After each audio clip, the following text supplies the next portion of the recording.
Chair, feel free to have a sandwich and drink while we're going ahead with the panel. It's a pleasure for me to introduce our panelists on the subject of Middle East peace, one state or two states. We have two terrific speakers, both of whom are scholars who have written on this issue. The first one who will speak for about 20 minutes is Professor Ghanem, who is currently visiting professor researcher here at the University of Maryland, College Park. He is a prominent political scientist from the Haifa University who also served as the head of the Government and Political Philosophy Department. And his most recent book, which just came out, is this one, Palestinian Politics After Arafat, A Failed National Movement, which Indiana University Press that came out recently. I highly recommend it. It's available in our bookstore. Following Professor Ganim, Dr. Hussein Ibish will speak. Dr. Ibish is a senior fellow at the American Task Force on Palestine. He's also executive director of the Hala Salam Maqsood Foundation for Arab American Leadership. He's written quite a bit. He's been a commentator in the political scene in Washington for many years, and his most recent product is this book, What's Wrong with the One-State Agenda. Obviously, we're going to see diverse opinions on this issue that matters. This is clearly a timely subject. The Obama administration is in the middle of efforts to resolve the Israeli-Palestinian conflict, having actually declared it as, quote, an important American interest, and even suggested that the absence of peace between Israel and the Palestinians is a threat to American interests, including jeopardizing American lives in war. And for that reason, the president has embarked on what people expect to be an aggressive attempt in the coming months to try to address it. There are many people who believe the two-state solution is no longer viable as a possible outcome. Some people believe it's still viable, but time is running out. Maybe within a few years it will not be a viable option. Some people believe morally there are different solutions to put on the table. So what I'd like to have in this conversation with Dr. Ibish and Dr. Ganim is to hear their views and their interpretations of where we are on this issue.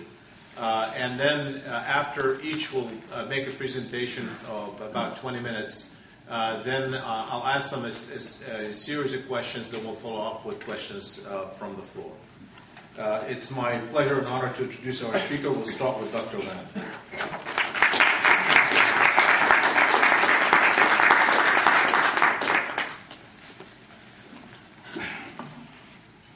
Thank you, Professor Telhami, for inviting me to this important event. Thank you, Hussein, for agreeing to present with me during this lecture. I totally agree with Professor Telhami's observation. This is the essence of life in Palestine, Israel. This question of the future of Jews and Palestinians in Israel-Palestine is related to the essence of our life, to basics of our future and the future generation.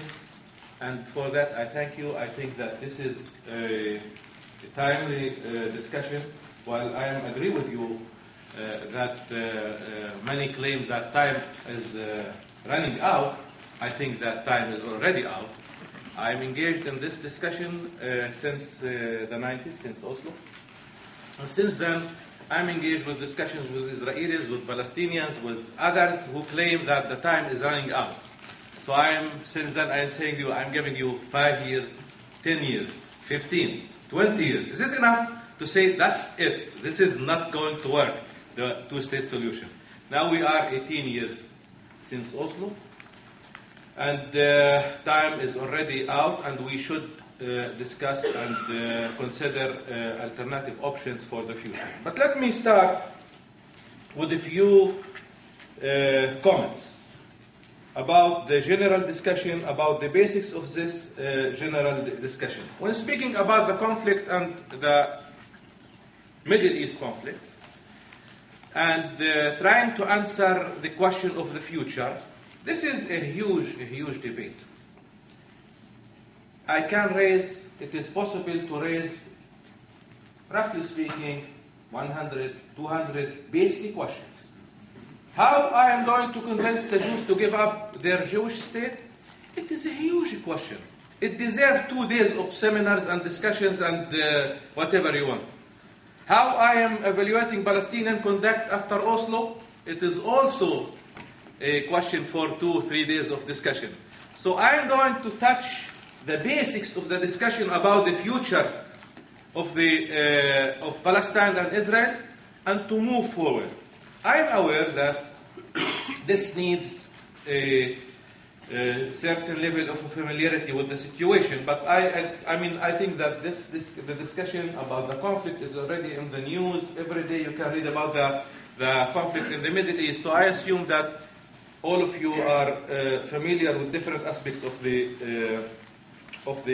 discussion. So concerning limitation of time and space, I'll try to touch the basic questions. Speaking about the future, speaking about the past is something very difficult, and usually we don't agree about the past.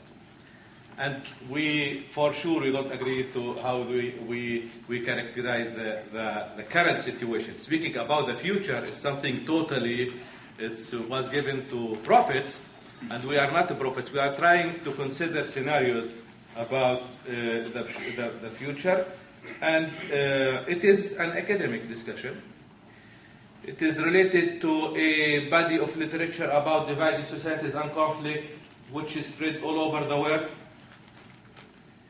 But still, it is also somehow political discussion. What I'm going to present here is also my political views, my political beliefs about the future of the conflict, and I think that this is a very important note to start with.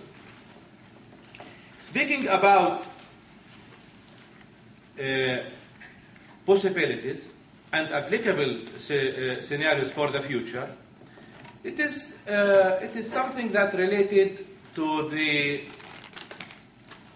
possibility of each solution to be implemented. When I'm saying that the two-state option is not possible anymore, I mean this is much difficult than the one-state option. This is a relative question and a relative answer. When I am saying that Islamic State in Palestine is not possible anymore, I am saying it is not possible. I mean that the benefits and the cost of such an option are huge, are very difficult to imagine. Then I assume that the majority of people and the majority of those who are involved in the conflict will prefer other options rather than the binational or the two-state option. So it is a question of relativity. I think that at a starting point, I think that we should consider and will estimate the facts on the ground, the power of the reality. Israel were created in 1948. For sure, it is the basic or the turning point in Palestinian. The Nakba is the turning point in Palestinian history. But as we know, Israel-Palestine today, it was divided from 1948 until 1967, and it is reunited or united, sorry about the term, under Israeli direct control since 1967. 2 generations were born after this occupation, after the war of 1967. This is the real life that we should consider. What I mean by that, I want to say something maybe controversial. It's controversial for sure. We already have one state for 40 years. The question is whether we want to consider a revolutionary change of dividing the land or to continue this process of dealing with the conflict between Palestinians and Israelis as mainly internal conflict between two communities.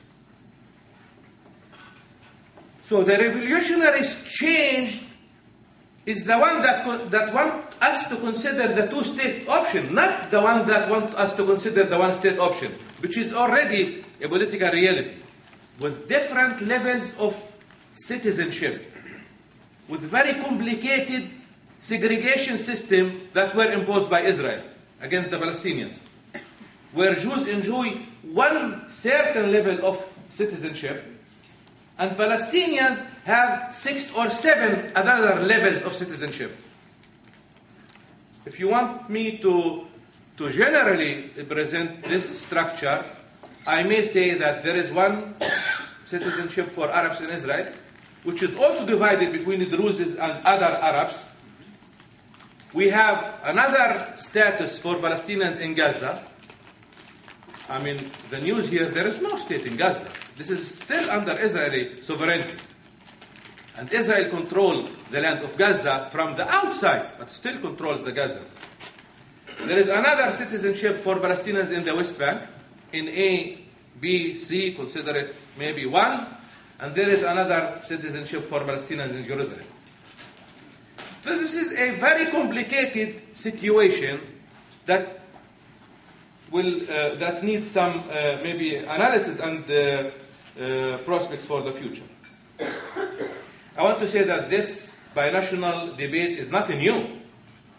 It started under the Mandate period, but mainly by Jews then, because the Jews then, they don't have anything. So many Jewish intellectuals, they propose this binational solution. Now, when speaking about the one-state option, this is a new debate. This is based on the results of the 67 war, or the results of the conflict since 67 war. This is a new debate with the new arguments. This is not the same debate that they were involved in the 40s. Many people speak about settlements. Settlements in the West Bank as the main obstacle to peace negotiation and to peace resolution between Palestinians and Israelis. I want you to think about what I'm going to frame now. Settlement and confiscation of Arab land is not something new.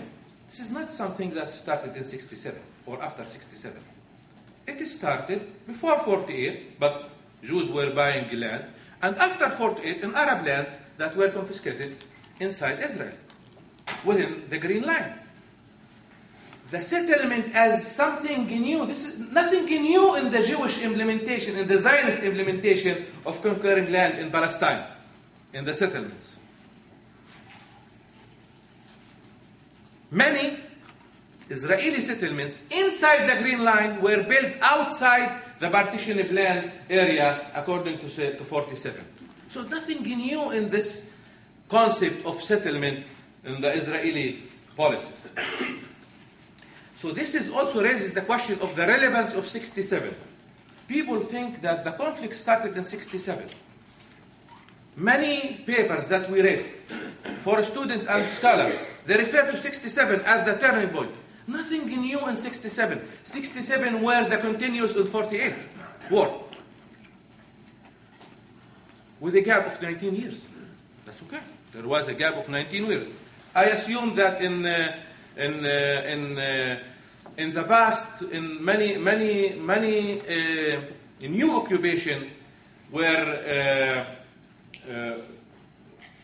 new states occupied the new lands after a gap of 100 years.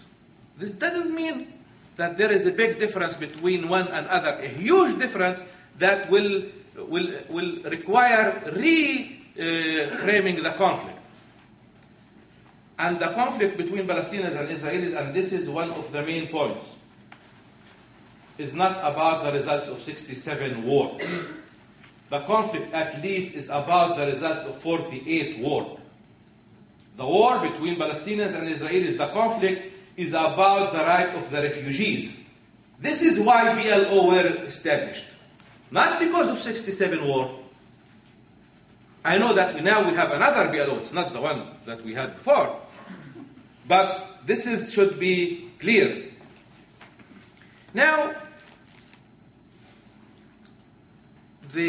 I know that many Palestinians still believe in Oslo process. Oslo process were buried by Sharon in 2001. There is nothing related to Oslo process except the fact that there is PA that restructures after the invasion of Israel in 2003, and we have certain product of Oslo. But as a peace process, there is nothing left from Oslo. Everything were already destroyed. Beside the facts on the ground that we should consider. I mean, many people consider the question of settlements. But this is not only the settlements. It is the bypass roads. It is the confiscation of water resources. It is the Israeli de facto control over the Jordan Valley, which is now, if you travel from Beit Sham, Bisan in Arabic, until the Dead Sea, this is Israeli area, totally controlled by Israel. There is a de facto control of Israel, total control of the area.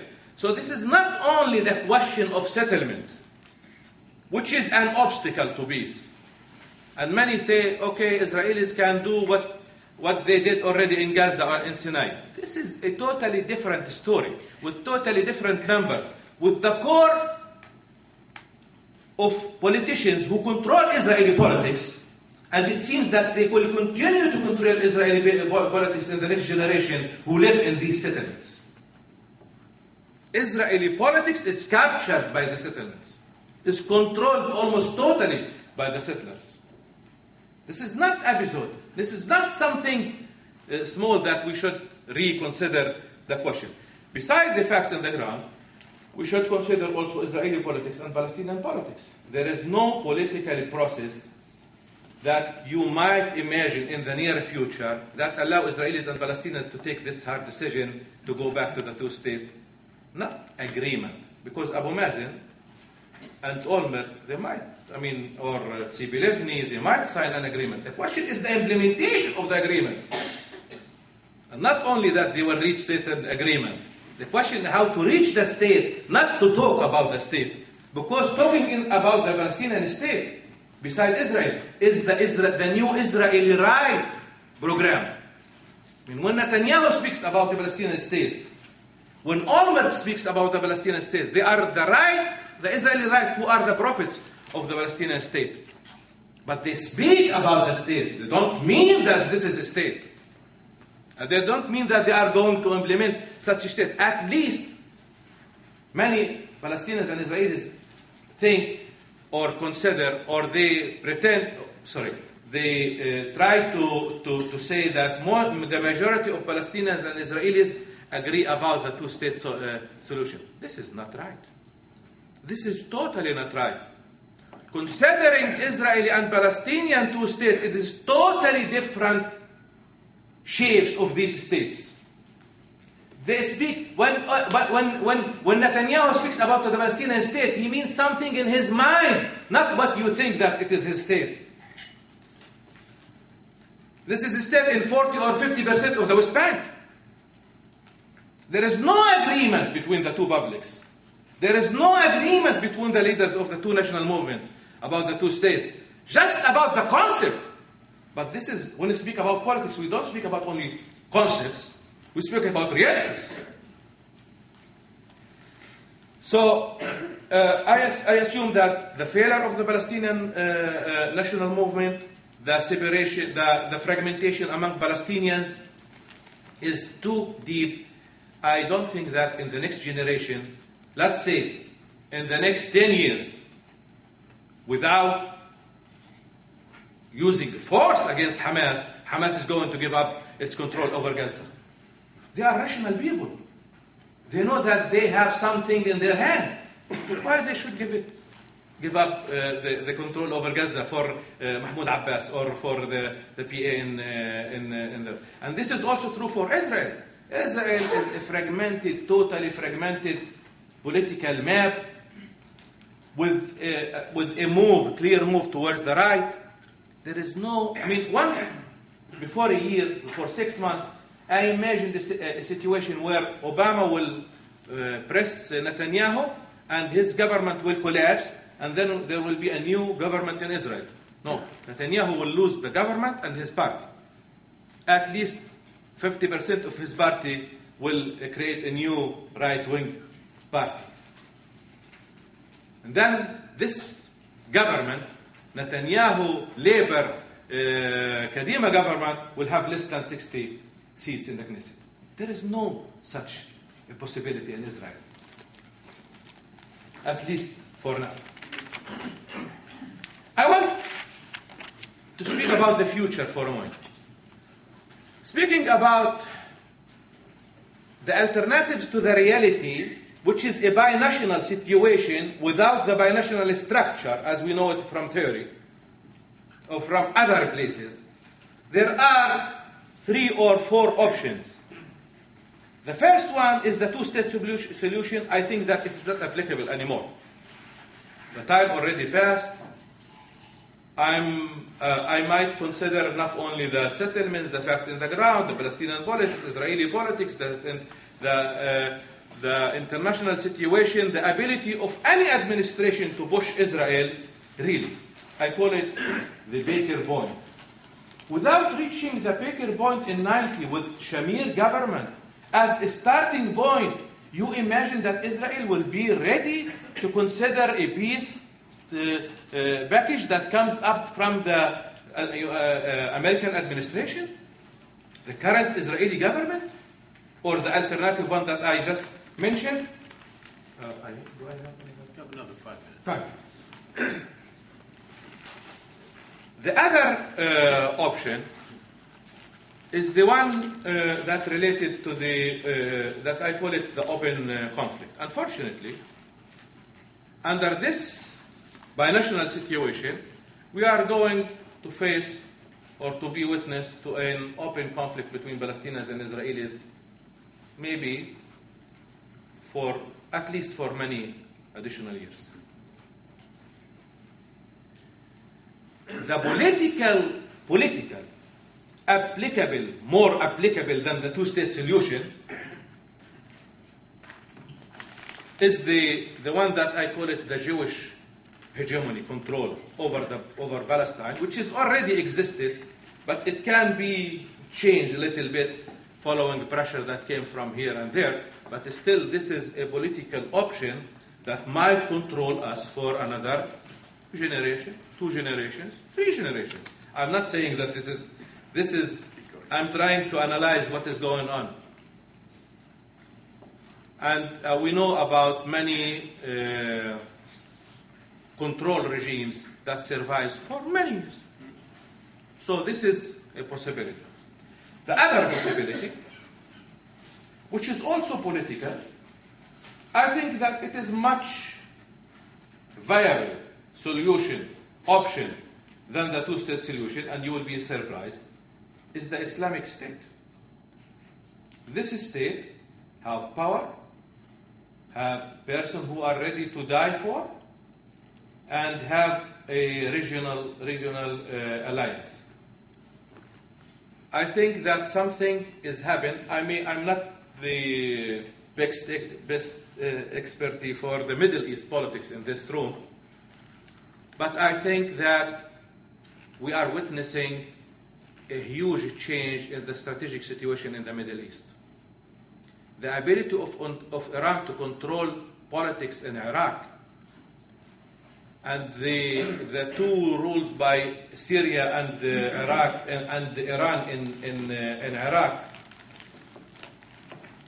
it is the most powerful outcome of the war on Iraq in the strategic level. This will change, and consider that might be, I'm not optimistic, might be a change in Egypt, then the whole strategic situation will be changed. in favor for the Islamic State option.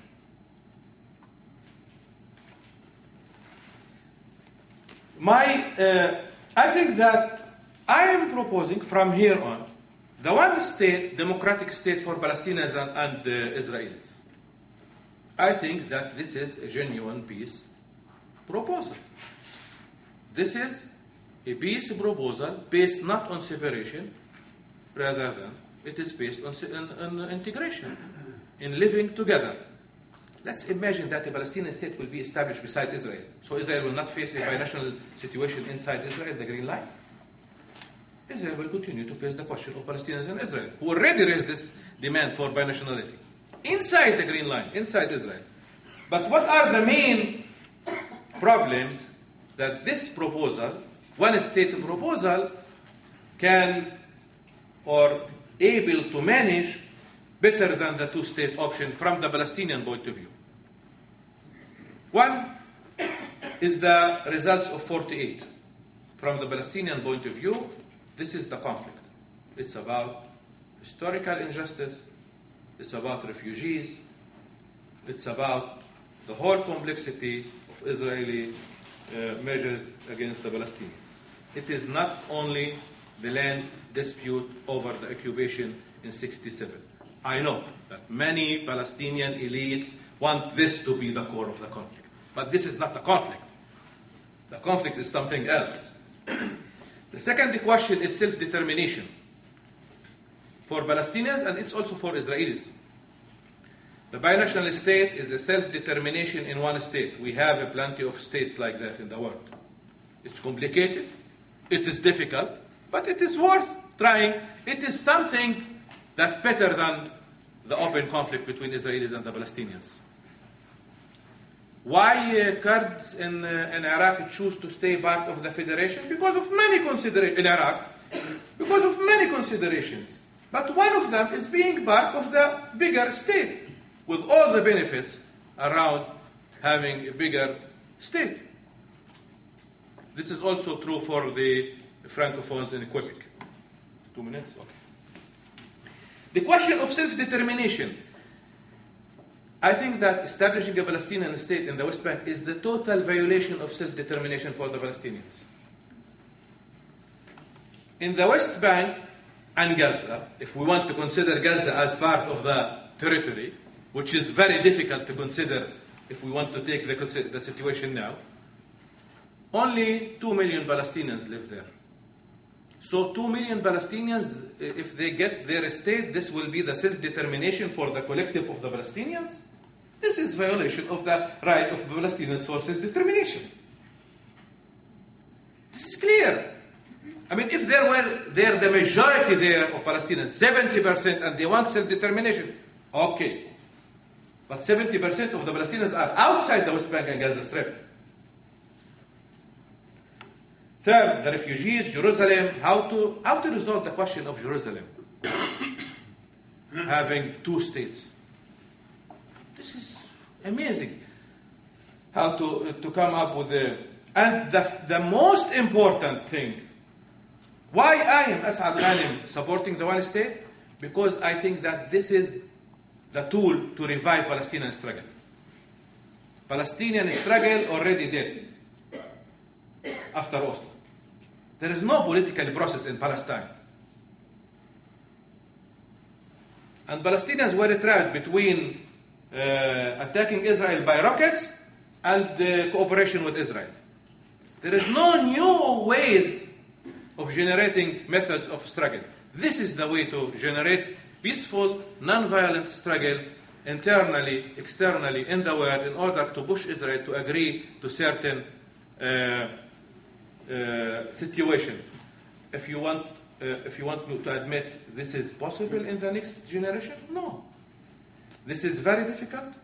This is something that needs a lot of efforts between from Palestinians, Israelis, and many others. But this is the only way that left open for Palestinians and Israelis for peaceful solution. There are other solutions that they are not. It is also true for Israel. Speaking about the Jewish state, what is the Jewishness of the state? The right of the Jews for self-determination will be much secured, as Brahenberg put it. Much secured in a peaceful one-state option where Palestinians will enjoy self-determination rather than having the Israeli current situation under a huge danger for the life of the Jews and for their future. We need to come up with a specific program. That's true. I am aware of 3-4 proposals about how to live in this state, but I leave it for the discussion, and this still needs a lot of work. Thank you. Thank you.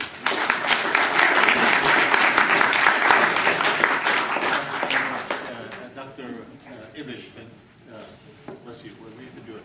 I will.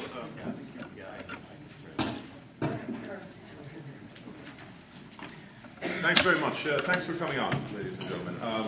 I'd like to thank Dr. Telhami for setting this up, and especially I'd really like to thank Dr. Ganim for coming here and discussing this with me, because the purpose of the book that I wrote, which, by the way, we sell for $10 on our website, but we're not trying to make money on it, which is why we published it in-house. So it's available for free online in HTML, in PDF, in ebook reader.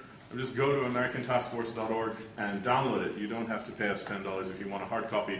You can have one because it's pretty, but why pay $10? We really just want everybody to have access to these ideas, because this is a debate we really need to have. And Dr. Ganim is the first person who is an Arab one-state advocate who has been willing to talk to me in any way. And the book came out in September. And other than that, it's been deafening silence. So the University of Chicago guys met me at the J Street conference where I spoke. And they said, boy, we really want to have a debate about this. I said, I'll debate anybody anytime. But I told them, listen, I really don't think any Arab one-state advocate is going to come. And I think every Arab you ask is going to say no. And the first Jew you ask is going to say yes. And that's exactly what happened. So I ended up debating Joel Codell, who was a nice old guy who was totally confused. And the whole thing was a mismatch, because in my book I'm not talking about the very small group of Jewish one-state advocates. I'm talking about the one-state advocates on Western campuses here in Britain and here in the United States. Dr. Ganim is something in between the two. Right? He represents another discourse again. So there's I think a whole other debate. In Palestine, the occupied territories, there's one version, and then among Palestinian citizens of Israel, which is, I think, what you're closest to, there's indeed another one. But really, this is much closer than I've been to the conversation I really want to have than I've been so far, so I'm really grateful. And there are some really interesting points of agreement that we share, and I'd like to begin with those.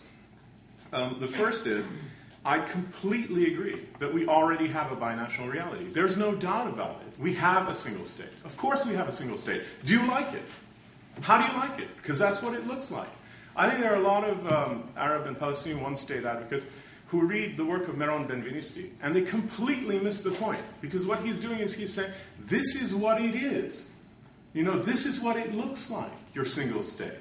Right? I agree completely with Dr. Ganim that the two-state solution is the radical one. Yes, it is the revolutionary one. Yes, it's the one that promises real change, real transformative change, no doubt about it. Because it takes this ghastly situation of the occupation, which is indeed is binational, but indeed is as unequitable and abusive as you could really imagine, and transforms it into something much better that does actually, and here I disagree, does actually provide a significant degree of self-determination, the maximal possible, achievable, I believe, self-determination for Palestinians, not 2 million, but at least 3.5 million, if not more. And that's not to mention the benefits to the refugees, which I'll talk about in a minute. It's not as if the right of return is the only thing that refugees can have that would be useful to them, right? So I really do think that he's right about those things. We have a binational reality, and what I advocate is really the revolutionary change. And I think, let me just say, I don't think there's a smorgasbord of choices and options facing the Israelis and the Palestinians. I think sure, if you take it out of its really existing context, and I'm really glad that Dr. Ganim likes to talk about reality, so do I. In its really existing context, I think there really are only two plausible outcomes here. Either we can have an agreement that ends the occupation and has a Palestinian state alongside Israel, which is not perfect by any means, and there are all kinds of problems with it. But I think it would be sufficient to end the conflict. Right? And by the way, I'm not a great optimist about getting there either. I'll get to that in a second. Or the alternative is not a single state. I really don't think that's available at all. And I don't think the Jewish Israelis will agree to it. Nor is it a wild right-wing Israeli fantasy about a Jordanian option, where the Egyptians are made to control Gaza and the Israelis give the bits of the West Bank they don't want, like the population centers mainly, to Jordan for their safekeeping, and they keep what they want, Jerusalem, the Jordan Valley, the aquifers, etc. And then they don't have to make a deal with the Palestinians ever. They just deal with the people they already deal with in Cairo and Amman. This is an Israeli fantasy. It's a very powerful Israeli fantasy. You hear it all the time on the Israeli right. It's a ridiculous idea, because the people who are supposed to agree to it, we know why and exactly why they will never agree to it. And the Jordanians, look at what the Egyptians are doing now to stay out of Gaza. Right? They're going through all kinds of contortions. In fact, I would tell you, I don't think there's any other way to read the situation other than that it is the number one foreign policy priority of the Egyptian government not to be sucked back into Gaza. I think it's absolutely the priority for them. So the idea that the Israelis can somehow manipulate them back, no, it's not going to happen. And honestly, I kind of think we need a new word in English. Maybe it could be something like politicesque, or politicish. I like politicesque because it has burlesque in it. A word to describe ideas that sound political, but actually aren't really political at all because they have no relationship to really existing social and political and economic and military forces that produce outcomes, right? It's like the relationship between science and science fiction, right? Good science fiction kind of looks like science. It has scientific ideas in it, but it's fanciful because it doesn't relate to science, things that actually happen scientifically. And I think there is a version of political thinking that looks like this, and certainly the Jordanian option is a good version of that. But I think the one-state solution also is a good version of that, because I just do not see how you can convince the Jewish Israelis to go ahead with it. And I posed a series of questions in my book, which I don't think, at least the one-state advocates on the Arab and Palestinian side in the West have really even tried to answer or acknowledge. And the first and most central one goes to this. If you say, actually, Professor Ganim said it openly, and I was astonished that he said, well, yeah, the one-state outcome, or solution, or whatever you want to call it, is more readily achievable than a two-state solution. I'm sorry. The logic just right by me. Because what you're basically saying is that Israel cannot be compelled or convinced to surrender or share meaningfully control of 22% of the territory it controls. But it can be compelled or convinced to surrender or share control over 100% of the territory under its control. I must be missing something. Because to me, the idea that we have a problem that's going to be extremely difficult to solve, and the corrective is a problem that is infinitely more difficult to solve, doesn't make any sense to me at all. And I just don't see the Jewish Israelis have any incentive to go for it. A lot of people make a South African analogy. I think the white South Africans got the best deal they possibly could. They had to give up power, but they got to keep all their stuff, all of it. All of it, even the civil service contracts that were awarded to white South Africans under completely discriminatory conditions were extended to their fullest until the people retired. They didn't lose a Krugerrand, not one Krugerrand. And that's probably the best outcome they could get. Keep their stuff, keep their privilege, keep all their other capital, and just give up political power. I don't think they could have gotten a better deal. And I don't think there's any effort to explain how you reach out to Jewish Israelis and tell them it's a good deal for you. It's one-state thing. You're going to be a minority in an Arab country, and it's going to be great. I mean, look at how it's working out for minorities in Iraq and Lebanon and Syria. And it's great to be a minority in the Middle East these days. So just, you're going to love it. Trust us. It's going to be beautiful. I don't see it. Yeah, I just don't see it. It doesn't make any sense to me. Now, there are a couple of things I don't agree about. I'd like to mention them. The first is really that two states are more difficult to get to than one state. I agree. I am not an optimist. No way. Yeah? I have no illusions about the difficulties, and I agree with everything you said about them. You're absolutely right. It's not just the settlements. It's the bypass roads. It's the military bases. It's all kinds of things. Jeff Halper has called it a matrix of control, and he's absolutely right. In fact, the occupation is exactly that. It's a system of control. It's a system of discipline, plus a system of colonization. That's exactly what it is.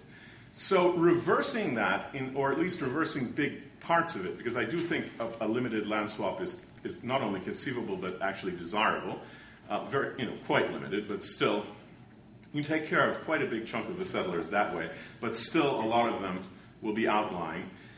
I don't have any doubts about the political difficulties of getting the Israeli body politic to agree to it. I just think it's much more conceivable. I mean, there's quite a constituency for this in Israel. There really is.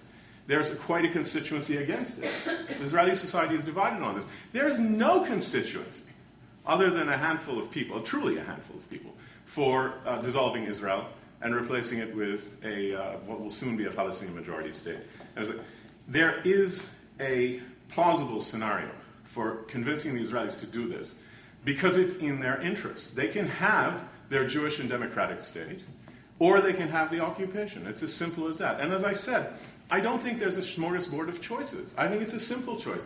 The only thing that can actually end the conflict, that would work, that's plausibly achievable, because it does speak to people's basic interests, to states and society's basic interests, is this two-state agreement. And because of that, I think there's a fighting chance for it. I agree that majorities on both sides are talking, maybe imagining different things, although I'm not a mind reader. I'm not sure what the limits of Netanyahu's decisions are, not because I have any illusions about his ideology, but because I don't have any illusions about his opportunism. I don't have any illusions about his furniture salesman, approach to politics. And this guy wants to be in power. He's like the Montgomery flea mall thing, if you've ever seen it. He's a little bit like that. He wants power. So he's willing to bring in Barak and Lieberman and Shas and all these weird, it's just bizarre. If we make it in his interest, I think he will do it. And if he doesn't, I think somebody is going to have to, because what's the alternative? The alternative, we know what the alternative is. More occupation, more conflict, and the conflict is not stable, it's not static.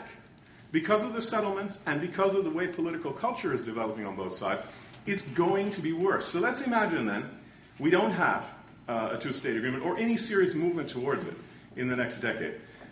What's the scenario? I think there's no doubt it'll be another explosion of violence. I mean, how long are the Palestinians just going to hang around and watch this happen? They're not. Somebody is going to lose their temper. And there'll be another intifada or something like that. And we don't have to speculate about what it's going to look like. I think we know. There's a very clear pattern. If you compare the end of the first intifada with the beginning of the first intifada, and then the second intifada with the end of the first intifada, there you have the pattern. At each phase, it's more militarized, more angry, more polarized, more violent, and on both sides, more religious. You've got the rise of the religious right on both sides of this divide. The next phase, I think, increasingly, or next phases, lead inexorably, if it's violent confrontation, with nothing constructive happening and no serious movement towards a two-state agreement, an end to the occupation. Yeah? I think it's very clear that we are moving towards a religio-apocalyptic war. One of the things I disagree with most strongly with Professor Ganim is the idea that an Islamic state in Palestine is a lively possibility. I can't imagine. I can imagine a scenario of Iranian hegemony. I can imagine, but dread, a scenario of Muslim Brotherhood takeover of Egypt. I don't think any of that translates into an Islamic state in Israel and Palestine at all. I think the Israeli state is capable of defending itself against virtually the entire Middle East all united, and it won't be the entire Middle East all united, because in the end, Iran doesn't care about Israel. They don't give a damn about Israel. I mean, they're happy to fight Israel until the last child in Gaza. That's fine for them, and everything is Al-Quds this and Al-Quds that. It's a scam. It's designed for a domestic audience to rile them up, and more importantly, to appeal to a bunch of Sunni Arabs who otherwise might be alarmed about the rise of a regional hegemon that is Persian and Shiite. But they're the champions of Palestine, so it's okay. And they're not going to do anything against Israel. Do me a favor. Why would they? What is in Iran's interest to attack Israel? When has Iran exchanged a bullet with Israel? Never. And they're not going to. I don't believe it. They're very far away and they couldn't give a damn. Okay? Now, as to the question of the Palestinians inside Israel, I can't imagine a scenario that would improve the conditions of the Palestinians inside Israel, the Palestinian citizens of Israel, than a two-state agreement, an end to the conflict. Because once you have an end to the conflict, they are no longer the enemy within. There's no longer a battle going on of which they are a part inside and they have to be managed. The normalization process they can seriously enter into through the Israeli systems becomes much easier to navigate when there isn't a war going on of which they're brethren and for which they're ideologically and culturally attached in some way. This is, of course, the best scenario that's feasible. Obviously, for all Palestinians, I agree with everything you said, by the way, about why the one-state agenda appeals to Palestinians. Of course it appeals to Palestinians. And first of all, it's much better than the occupation. No doubt, almost anything is, and that certainly would be. And if I could snap my fingers, I would want it immediately, because it's great. But I think the Jewish Israelis won't go for it. But in addition, I think Palestinians obviously would hope, and I think many one-state advocates do hope, that through the power of the ballot box, they would control that state. And I think that's a legitimate Palestinian hope and a legitimate Israeli fear under this fanciful science fiction concept we have going here. But I don't think it really understands how power actually functions in societies. Demographics does not equal political power necessarily. There are a lot of other factors. And you look at societies all over the world where smaller groups than majority groups wield profound power.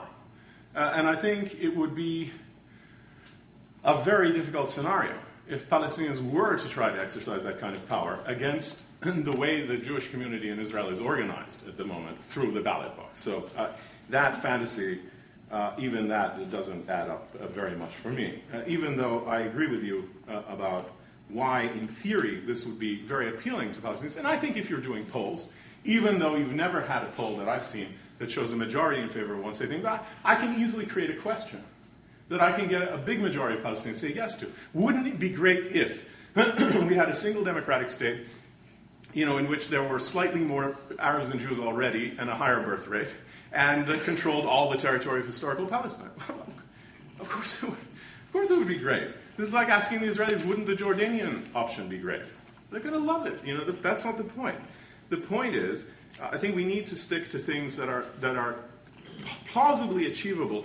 And the metric there is, how does it respond to the basic interests of societies as they define them?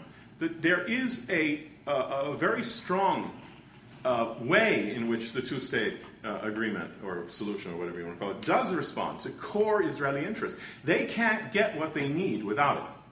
All right. If what they need is to be Jewish and democratic, they can't have that without it. If what they need is stability and regional acceptance and an end to conflict and normalization of the region, they can't get that without it. I think it's true that without it, they can try to hold on to pieces of the occupied territory and Holy Land and whatnot, but only under conditions of grave danger. Because I really think if the Israelis push the issue here, and it does become a more intensified religious conflict, and it morphs in this religio-apocalyptic direction that I think is virtually, I don't like the word inevitable, but you could see that that's the tracks laid out for the train. The train may jump the tracks and sprout legs and go somewhere else, we don't know. But in all likelihood, that's the way the train is going. And the Israelis will, in such a scenario, end up dealing with forces, not only that they do not comprehend and cannot control, but completely outside their conceptualization, eventually. And so I think it's a very serious problem for them, and they know it. And if you listen to, certainly, Ehud Barak and the way he's been putting it, unless he's a complete liar, and saying things with a passion that's completely unnecessary to satisfy the Obama administration, that this is the paramount thing, we have to have this, we can't go forward without it.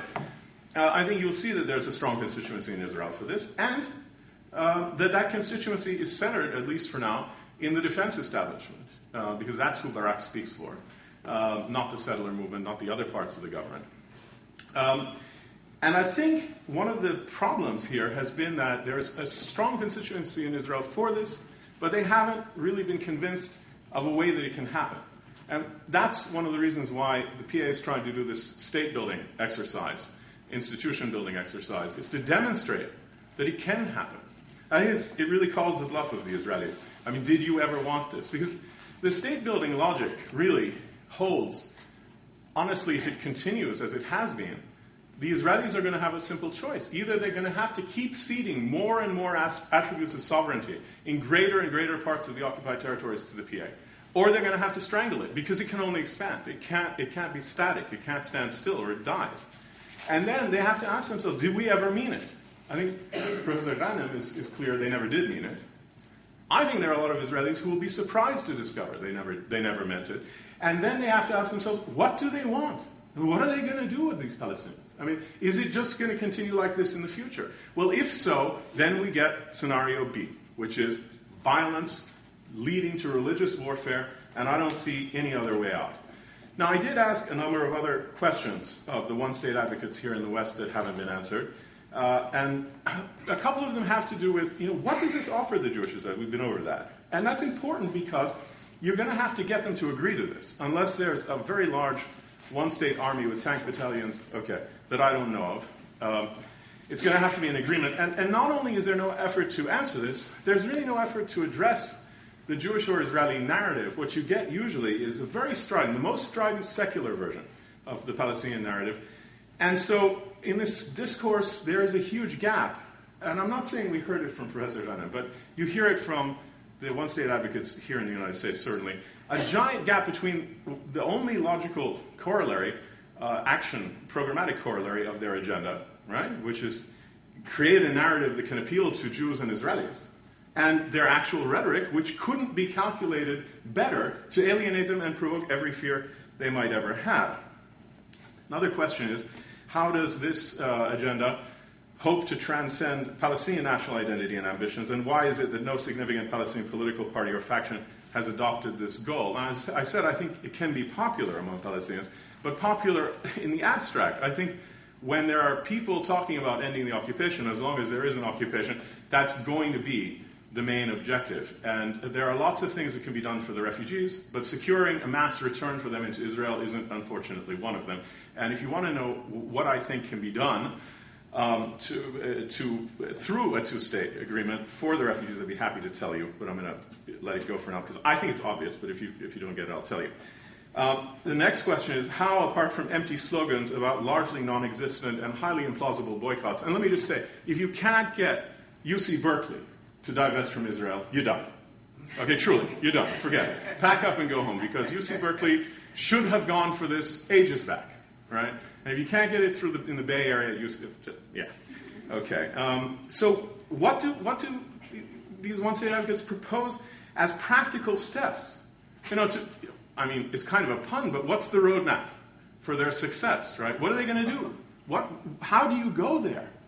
Yeah, I mean, you don't even have the rhetoric that reaches out to the side that's supposed to agree with this. And what are you going to do? Boycott till justice? First of all, there isn't a boycott in the United States. There isn't going to be a widespread boycott in the United States. But even if there were, it's going to bring Israel to its knees, a boycott?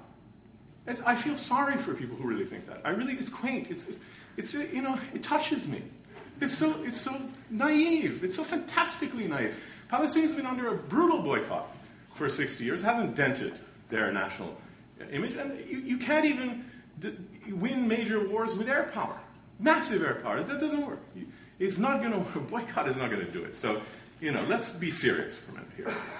And finally, since this agenda rejects both Palestinian independence as unachievable and undesirable, and also the state and institution building program of the PA combined with nonviolent protests and boycotts of settlement goods and activities, all of which are part of the PA's kind of nonviolent package at the moment. Some came up spontaneously, like the protests, but they're being integrated into a national strategy in a surprisingly intelligent way, I must say.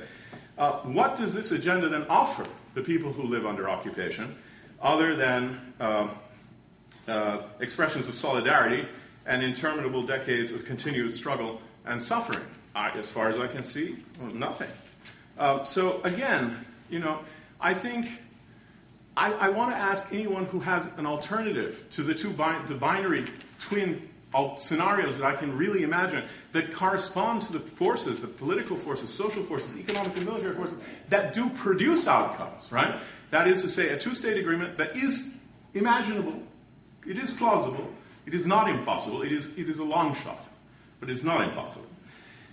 And this giant increasingly brutal and religious cycle of violence that I'm talking about, anybody who comes with an alternative, like the Jordanian option, or this one-state democratic solution or something, you have to ask yourself, how will the people who have to agree to this want to agree to it voluntarily, and what's in it for them? I can tell you at length what's in it for the Israelis with a two-state solution. I cannot see what's in it for the Israelis other than survival, which is something they're not, which is not currently threatened by, in a one-state agreement, or the Jordanian option, again, fanciful.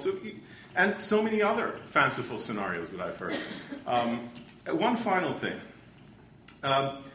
I think it is possible to imagine, I use the phrase one-state agenda, not one-state solution, because I don't think it's a solution. I think it's, as I said, fanciful. But I can imagine a one-state outcome. Okay, that's possible. In other words, it's possible.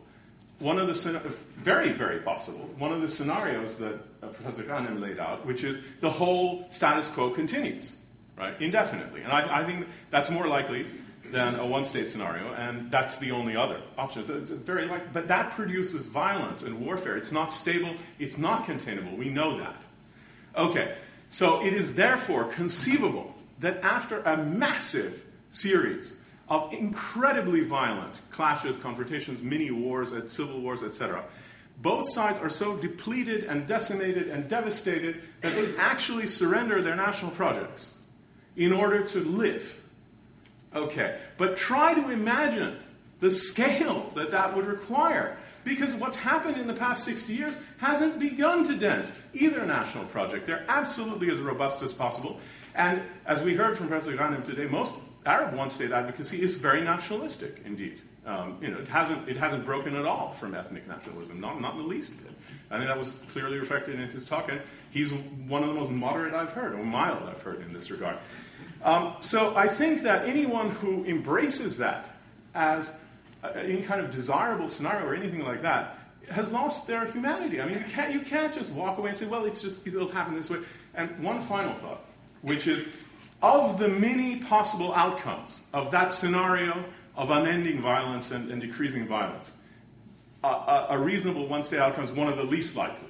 There are many, many more, much more probable outcomes of that scenario that I can imagine, and it frightens me, and we still have a chance to get out of it, and we have to. Thank you.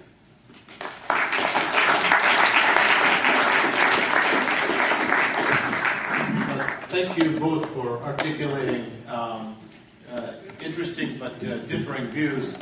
What I'd like to do is I'd like to engage the audience as much as possible, so we'll take some questions. I just want to start with one question to each one of the panelists.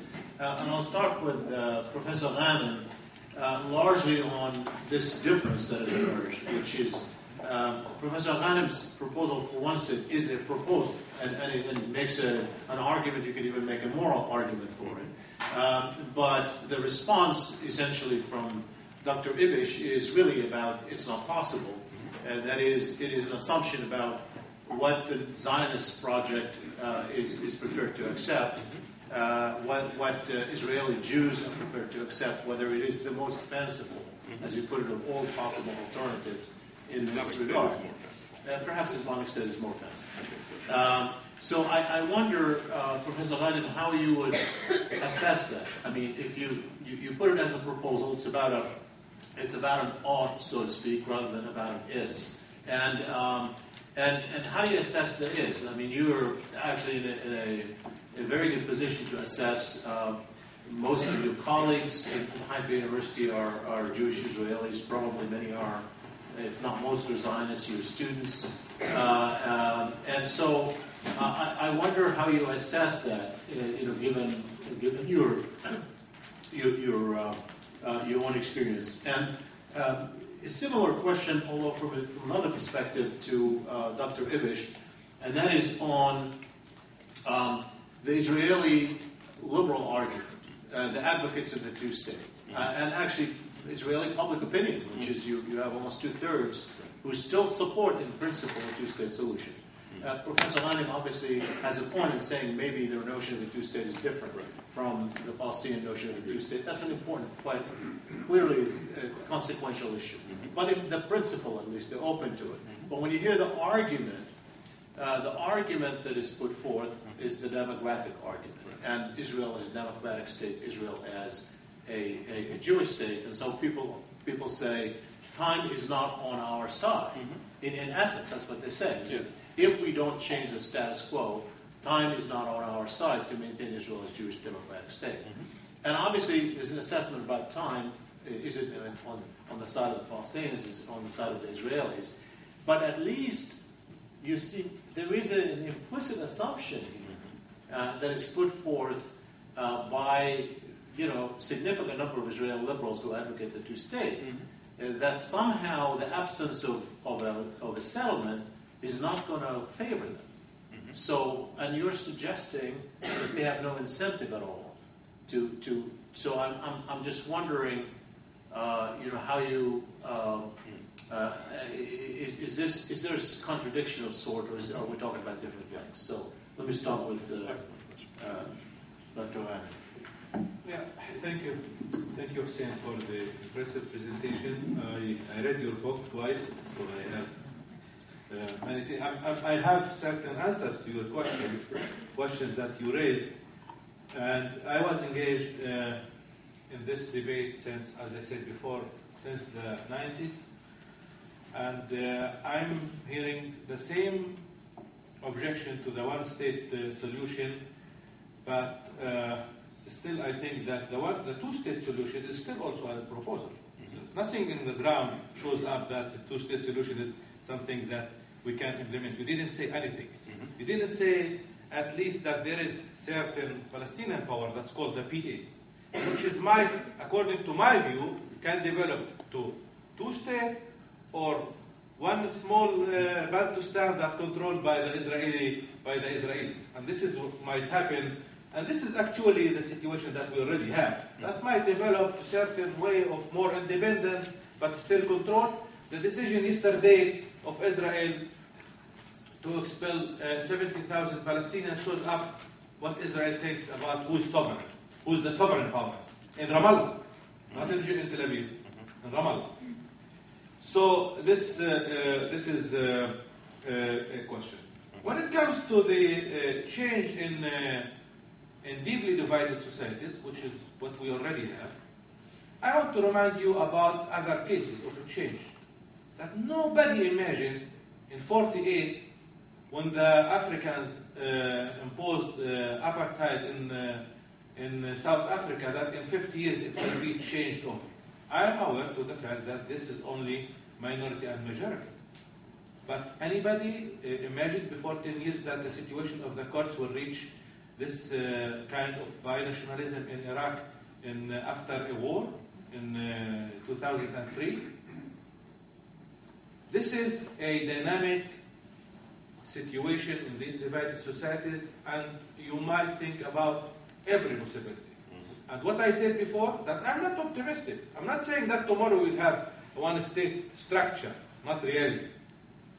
But this is what we should head in towards, and not the two-state, because the two-state is not possible anymore. The one-state option, the main question that raised is the question of the rights of the Jews. And if Jews will be under risk. This underestimates the current situation. I mean, the Jews, they are already, the Jews in Israel, the Israelis, whatever, Jews and Palestinians, they are already under risk, huge risk. And Iran cannot start war including if Israel attacks Iran against Israel. And this is political possible. I mean, it's a possible thing. In the next few months, it might happen. It's not something imaginable that Assad Ghanem comes with this idea now. This is possible. And speaking about support and objection to solutions, I mean, the Palestinian support in the 70s for the liberation of Palestine helped them to make it the viable option. I mean, that's important that people support certain idea or the other idea, but it is not enough to reach a solution, and we know what's going on in the real. How to convince? My main concern, first of all, is how to convince the Palestinians, and that's true.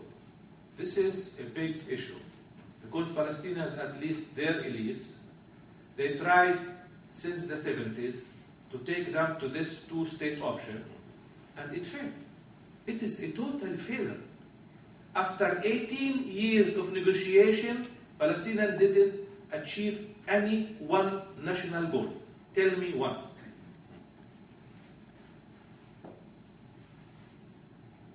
So I think that something has to start within the Palestinians to reevaluate their situation and to come up with a new. It's already there, this is. I know that when Ahmed Iqriya speak about the one state, he means to use it as a tactic, but it is there. And people start thinking about this option. When you ask my friends in Ramallah how you accept what Fayyad is doing, they say, let him do whatever he wants. We know that Israel will destroy this if it is against its interest. So let him, so we don't agree with him. We let him do what he thinks that is right, although we don't trust that will come with a specific outcome.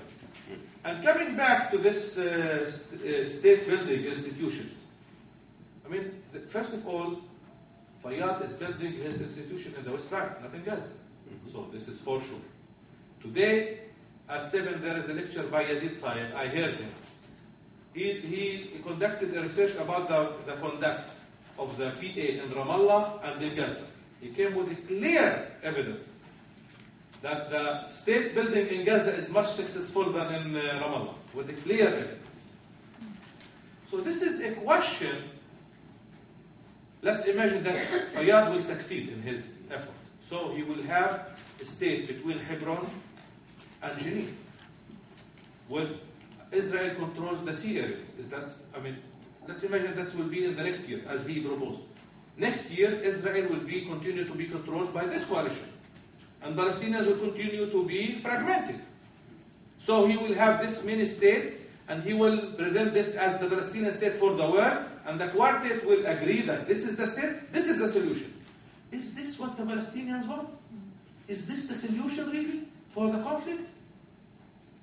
So first we should, I'm aware to the fact that a lot of work should be done in the Palestinian arena and in the international arena. I am fully aware to the fact that most states, all states in the international arena support the two-state solution, more or less.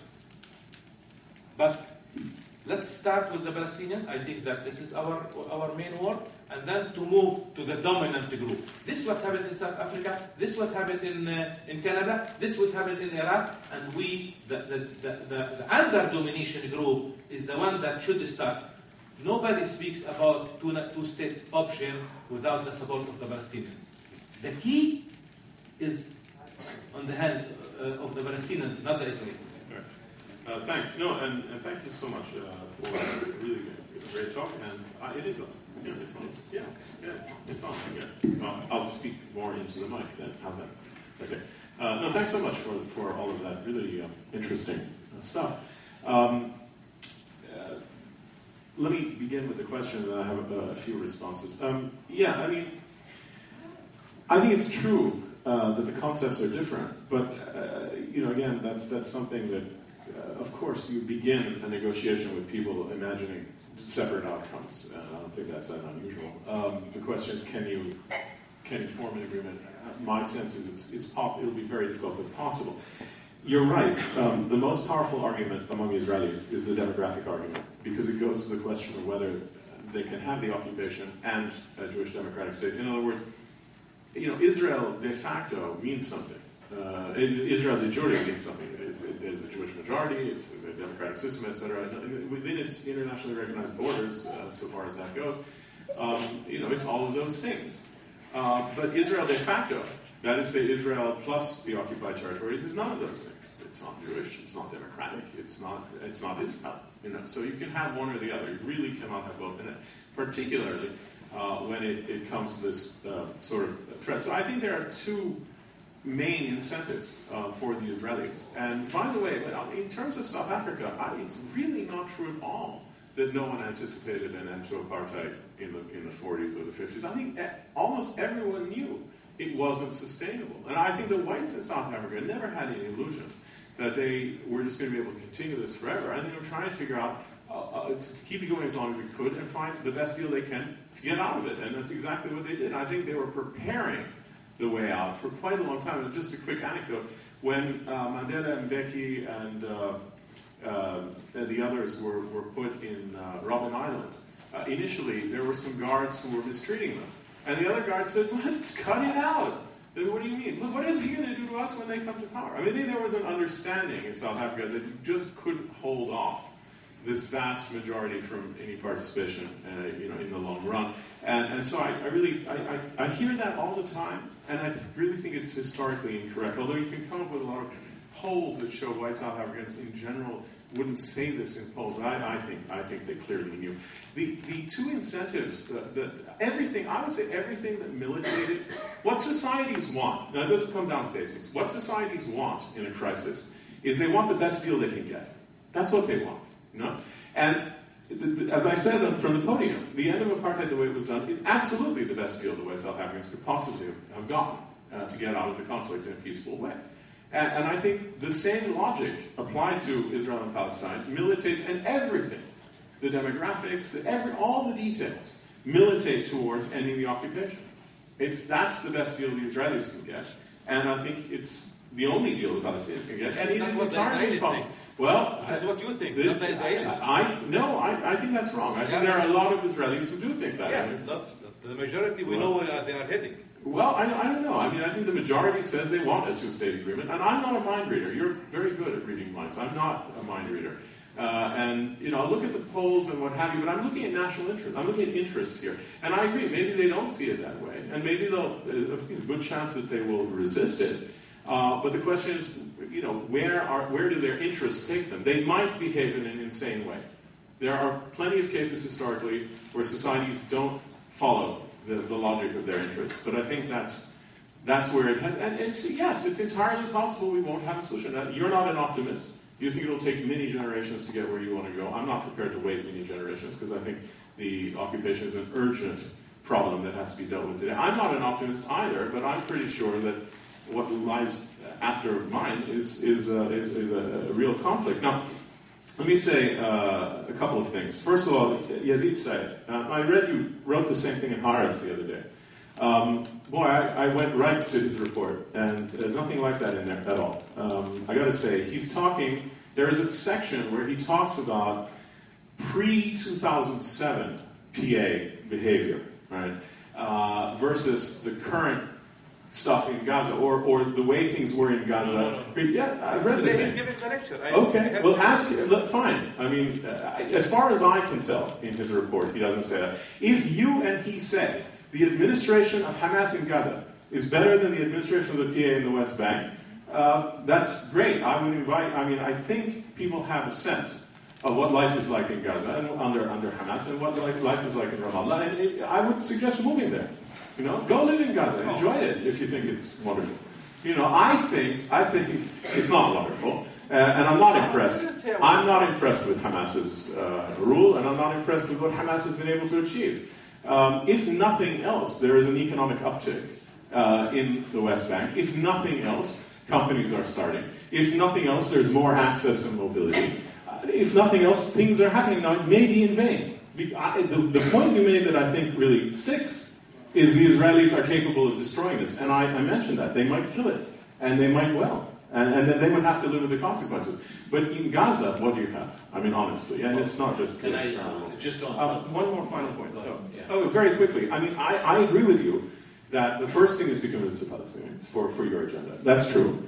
And I also agree with you that it wouldn't be difficult. I mean, I think you maybe think it's more difficult than I do. I think you can easily convince Palestinians that this is a good idea. I think the sense of realism might make it difficult to adopt it as a national strategy, but I think you could do that too. But I think that's not a difficult agenda. Really, that's not your big problem. Your big problem then comes, what about the Israelis? Because what's in it for the Palestinians? I can answer that so easily I can go on for days and days. Everything's in it for the Palestinians. It's perfect for them. What's in it for the Israeli Jews? That's your problem. Yeah? And they've got the power. They've got the guns.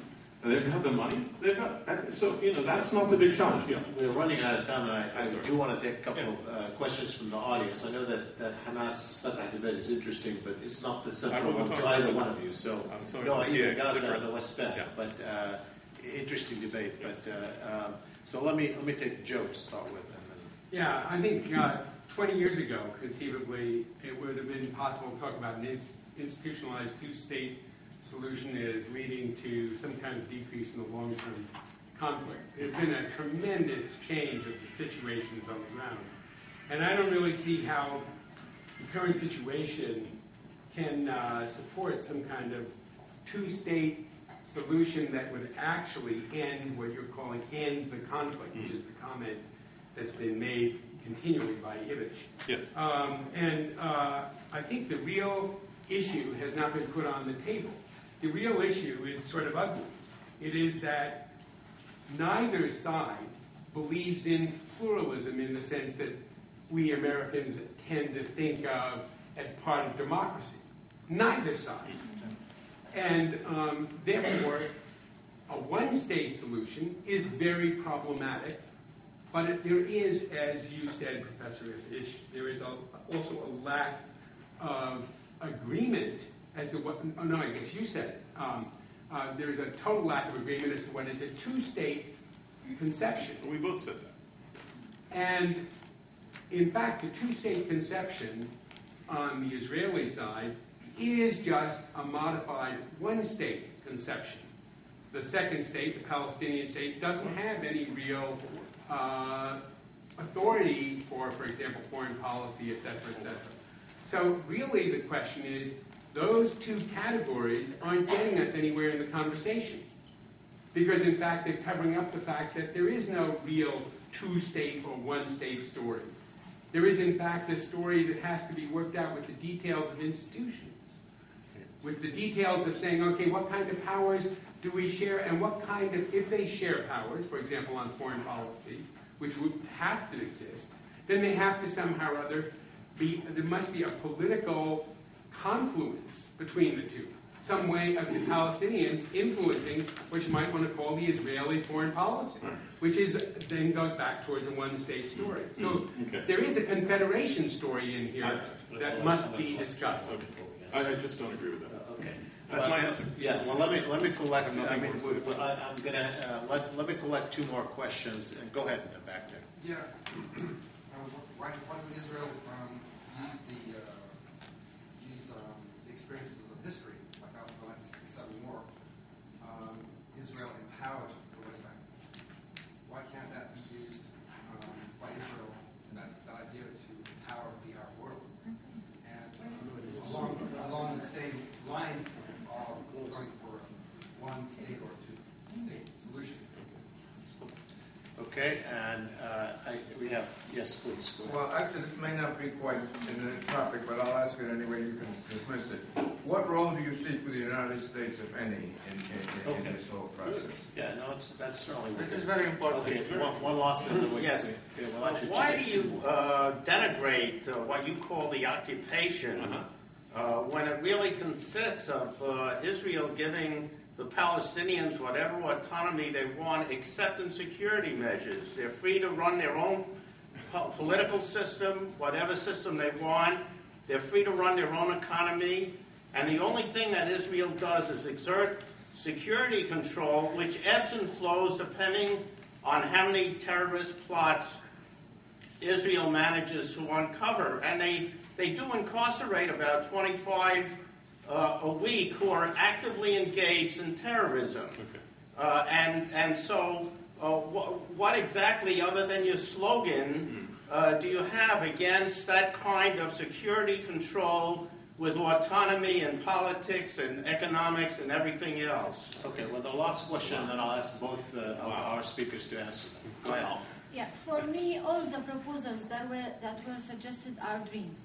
I mean, as a Palestinian, why should I get a small dream as long as they are all dreams? I mean, we already started dreaming with the two-state solution since 18 years, and we wake up. I mean, whatever. Since Oslo, and we are wake up. I mean, it will not be applicable. Of course, the Islamic solution is a nightmare. I'm not talking about it, but the one-state solution is a better dream for me as a Palestinian to start with. Now, my feeling from you, Mr. Ibish, lecture is that you're saying it in my words, let's accept anything to end the conflict. I mean, where all the struggles, I mean, what's the on which cost? What is the cost for all what happened? I mean, I don't want to end the struggle on my coast. Right. As a Palestinian in 48, I will not have a solution in the two-state solution. And as a refugee. And why should we continue from both of you putting a starting point of Israeli interest? When should we start with Palestinian interest? I don't want to start my arguments with if the Israelis will not accept. Okay. So what? I want to accept first. Okay, great. Thank you. All right, great. So I'm going to give each of our speakers about 3 minutes to answer the questions. How many things? Okay, about 3 minutes. So. 3 minutes for everything. Okay. You want to go first, or should I? Okay, fine. I'll make it. I didn't understand the first. I didn't understand the first question. You come back to the planet Earth, sir. The Palestinians in the West Bank and Gaza are not citizens of any state. They really operate under the most brutal regime of control anywhere you want to find on the planet. They can't move from village to village without going through a checkpoint. They are surrounded by Jewish-only settlements, Jewish-only highways. They live under completely different laws from the Israelis. You know why? It is, yes, because there's an occupation, and the occupation exists to take land away from the Palestinians. Suicide bombings in 2002? Of course not. The occupation began in 1967. I'm not going to have a debate with you. I just want to say you're very disconnected from the most simple aspects of reality, and I'll leave it at that. The role of the United States, now that's a serious question, yeah? And I'd say that the American role, if there is to be a two-state agreement, which, as I said, I'm not optimistic about, but I think is the only way out, is crucial. And I think the United States has to be the third party that intervenes. And at a crucial moment, it's going to have to knock heads together. It's going to have to fight with Israel, fight with the Palestinians, probably fight with the Arab states in order to get the parties to make the compromises necessary to get there. It's obvious the two parties left on their own can't do it. There's only one third interlocutor that could, partly because the only one with power, the only one that's trusted by the Israelis, the only one that is interested in doing it, actually. Because the Europeans might, but they're not even care less about it, or they're not interested enough to do it. So really, in the end, I think for a hopeful scenario that is plausible, that can get us out of this mess and avoid the terrible war that I think is likely to come from no agreement, the United States is absolutely crucial. And we're moving slowly, but in the right direction. I think there's no doubt about that. I mean, anyone who doesn't think the Obama administration is on this issue a huge improvement over the Bush and Clinton administrations and the administrations before, isn't, I think, sensitive to the actual transformation of policy. And not only that, the way the U.S. role in the Middle East is conceived, and even the way strategic relations in the Middle East are conceived. Ma'am, you're welcome to dream. Your dreams are lovely, and that's fine. I'd say, honestly, I can't accept the idea that an end to the conflict based on an end to the occupation is simply absolutely impossible. Because if I do, in my own analysis, I'm accepting a future of continued occupation into the indefinite future. Because I can't see a way out of it, and the corollary to that is increasingly brutal violence. So you may find yourself not only in the nightmare. Islamic State is a nightmare, but it's a fanciful nightmare. There's a real nightmare out there, which is another decades and decades of occupation and more conflict that is increasingly religious and that doesn't have a solution to it and that doesn't go anywhere except down into some horrendous spiral of extreme brutality. So now, the question you asked, though, which was really interesting, is, why do I talk about, Jewish interests? So I talk about it in the context of the one-state agreement. My whole book is about Palestinian national interests. But I talked about Jewish interests a lot because in order for Palestinians to get to a one-state solution, they have to address themselves to Jewish interests because otherwise they can't get there. It's got to be through an agreement, right? And I'm obsessed with the idea of what is in it for them, because if I can't conceptualize it in my own mind, there's no way for me to explain it to them, and then there's no way for me to get there. So it's actually a very relevant question. But I do understand your question to me, am I saying just accept anything to get out of the conflict? Absolutely not. Absolutely not. This notion of a Bantustan in the West Bank has been on the table. It is a reality. I wouldn't call it a Bantustan, but if it was permanent, it would be. If it was accepted by Palestinians as a permanent, it would be, undoubtedly. Worse than Bantustan, actually. It's something even, you have to come up with a new, more pejorative term for it, right? But they haven't accepted it. Right? They don't accept it, and I don't believe there's any Palestinian leadership that's going to accept a rump state that doesn't control its foreign policy, doesn't control its airspace, doesn't control its aquifers, doesn't control ingress and egress, or maybe with some international monitoring for a while, some things like that. But I don't anticipate that Palestinians will go for anything less than a sovereign state. They might, and in fact, I think the leadership does want a demilitarized state, and I think it makes sense.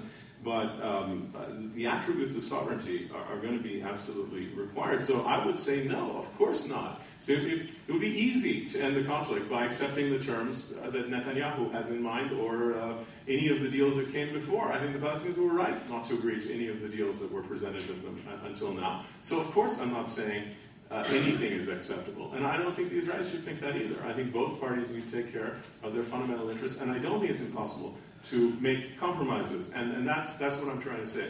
I'm saying there's got to be some compromises. There really do. And I can imagine what they would be, and I can imagine why both sides would do them. So I haven't lost hope. And by the way, one quick final thing, just absolutely last thing. Make it short. Very short. The metric that people usually use to say that the two-state solution is gone is the topographical and infrastructural and administrative changes imposed in Palestine and the occupied territories by the occupation, which you outlined very well. I agree with you, and we could go on and on about it, so detailed, and the gentleman doesn't seem to know about them, but that's okay. The real metric, I think, because all of those things are artificial constructs imposed by political will, is the absence of political will that might produce the outcome of changing or altering or adjusting them. And that would be when a majority of Israelis and Palestinians don't think it's possible or desirable anymore. And that's the metric I look to. It's a much more reasonable metric because political will is what builds walls and builds settlements and bypass roads, or abandons them, or transfers sovereignty over them, or does a deal where they're shared and exchanged and what have you. So that's my proposal as a metric. Yeah. Speaking, thank you, Shibli, for this invitation and the discussion. Speaking about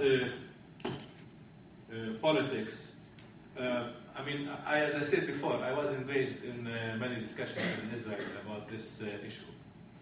And one of my colleagues, he's already, I know that he's now in Washington. I told him in 98, 99, I want just politically to tell me if there is any possibility in the future that you will say that two-state solution is finished. If the question is no, so I don't have anything to speak with you, because this is not politics, this is religion. Agreed. And I hope that you have certain point I just told that you. Yes. Yeah, this is one. Secondly, for small, short notes. Nothing wrong with dreaming about the future and dreaming about alternative to the current situation, which is conflict, open conflict.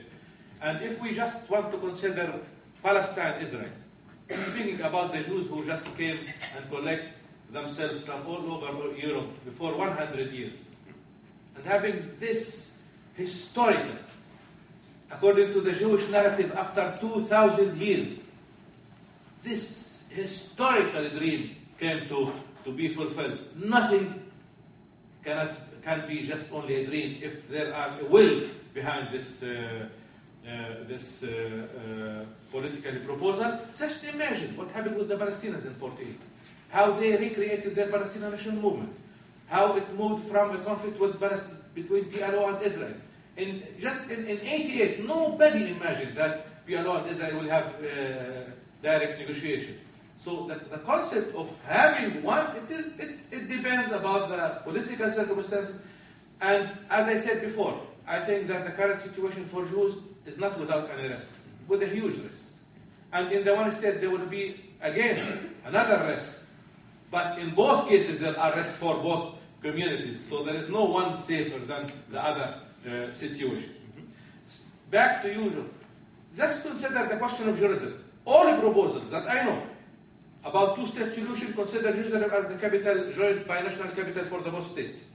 How Israelis, just give me the answer, how Israelis are going to accept Jerusalem as a binational city with the Palestinians and not to accept the whole solution for the Palestine. You know why?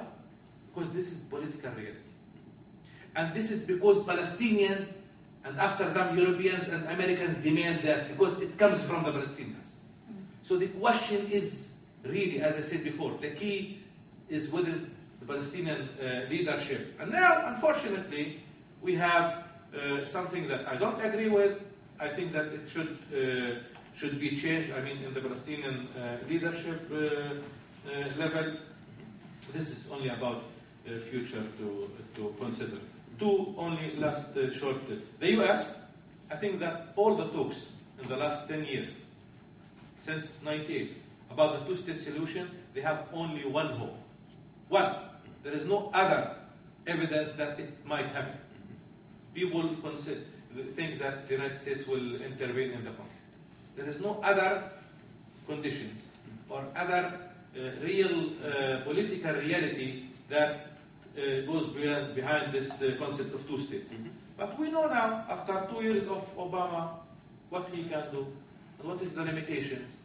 And if he's really dreaming about a changing political reality in Israel, this is only a dream. He doesn't, I mean, I think that people that think that Israel will say yes to America because somebody in the White House tell that should be happening, this is just a dream. He doesn't consider really who governed in Israel. What kind of extremism is controlling Israel in the last few years.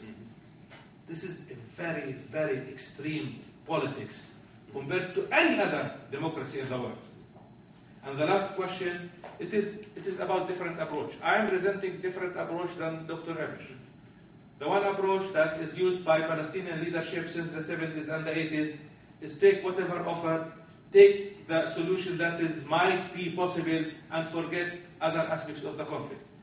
And then the next generation, we will see what happens. I am for a comprehensive solution.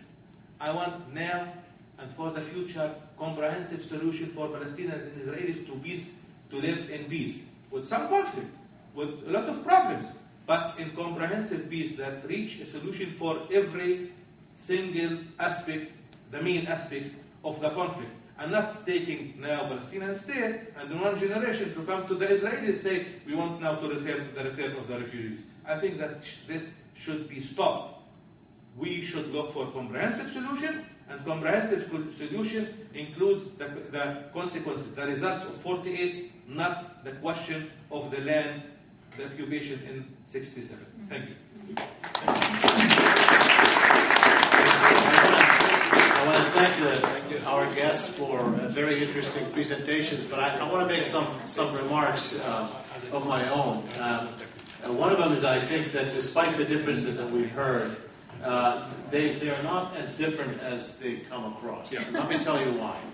And because I think if you listen to Professor Ganim, he started off with a very important assumption that defined everything that he said, which is the two-state solution is no longer possible. And I submit to you, if you start with that, and he may be right or he may be wrong, but if you believe that that's right, and you're a Palestinian, and you're a liberal, and you don't want to take a crazy option like being at war with the Jews forever, or you don't want to take a religious, militant religious extremist option, what else do you have to advocate other than in one state?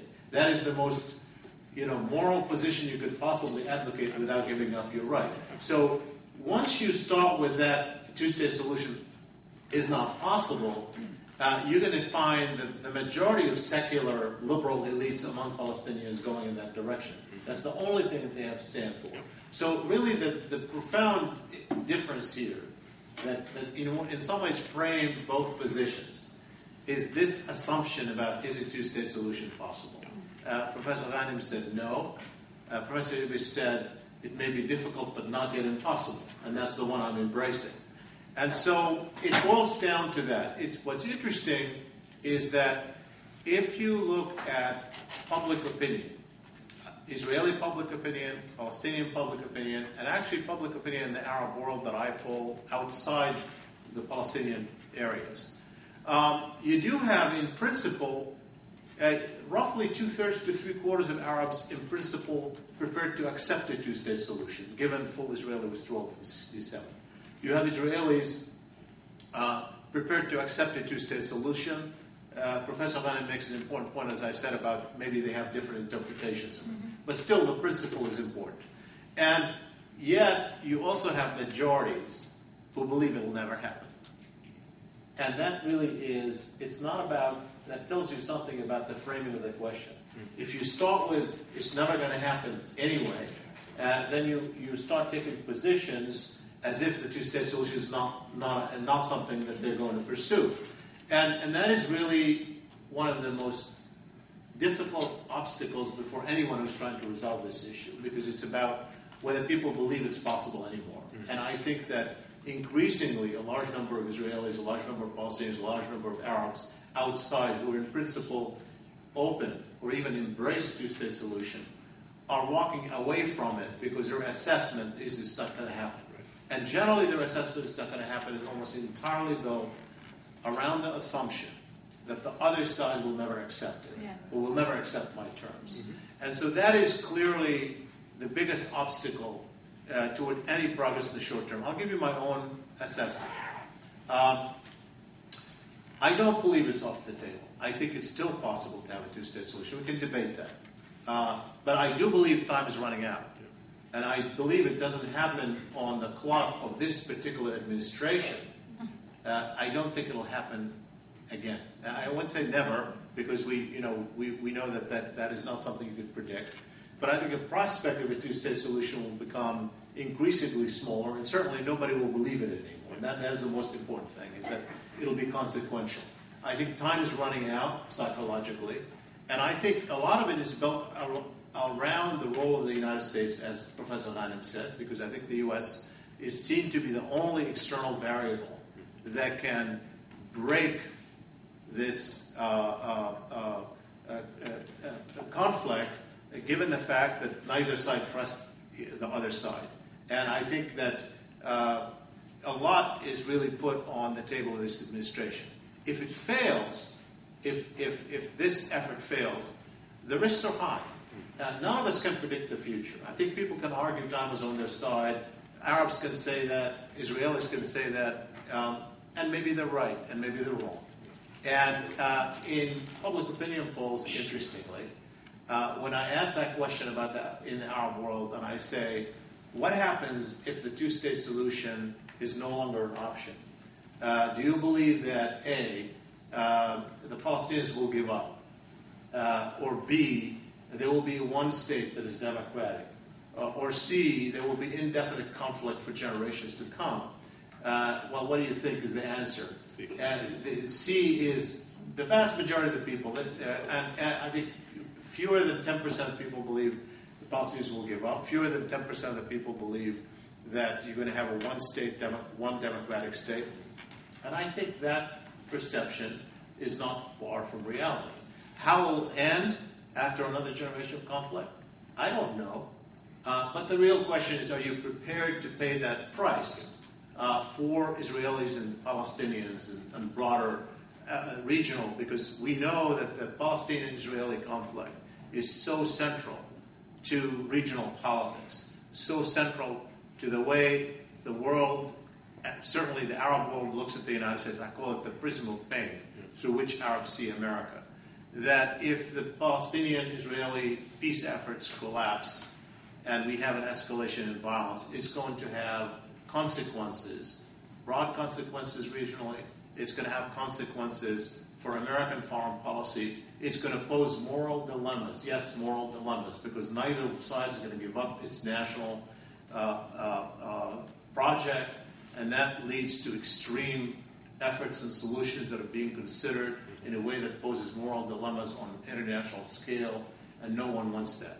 And if I believe, as I do, that there's still a chance to save a two-state solution, that's where I put my money. Thank you very much.